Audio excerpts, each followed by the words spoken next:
Bonjour les amis et bienvenue sur ActuPV. Aujourd'hui nous allons parler de la Côte d'Ivoire. Le parti au pouvoir, le Rassemblement des oufettistes pour la démocratie et la paix, ou RHDP, a récemment adopté une motion pour exprimer son soutien à Ouattara. Selon plusieurs ministres, le parti estime qu'il n'y a pas d'autre candidat viable pour 2025.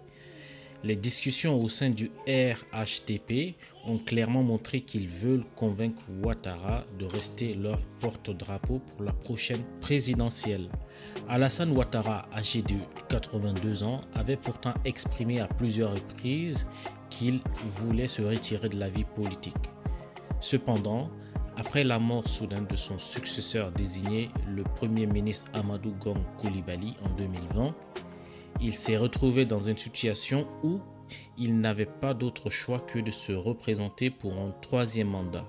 Il a alors justifié sa décision en expliquant que la Constitution de 2016 réinitialisait la limite des mandats présidentiels, une interprétation qui avait suscité de vives contestations. Le troisième mandat de Ouattara en 2020 a été particulièrement controversé. Ses rivaux, notamment Laurent Gbagbo et Henri Konan Bédié, avaient dénoncé cette candidature comme étant anticonstitutionnelle. Ces tensions avaient mené à des violents affrontements causant la mort de 85 personnes à travers le pays. Malgré tout, Ouattara avait remporté les élections après un boycott de l'opposition.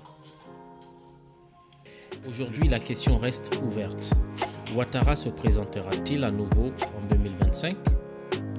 D'un côté, il a maintenu que son retour dépendait d'un retrait de ses rivaux politiques.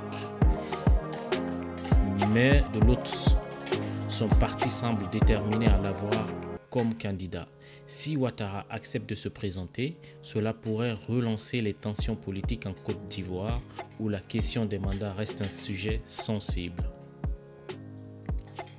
Pour l'instant, Ouattara n'a pas officiellement annoncé sa candidature, mais son parti se prépare déjà à une possible nouvelle course électorale. Qu'en pensez-vous les amis ? Qu'est-ce que cela pourrait renforcer ? Est-ce que cela pourrait renforcer la stabilité du pays ou au contraire raviver des tensions?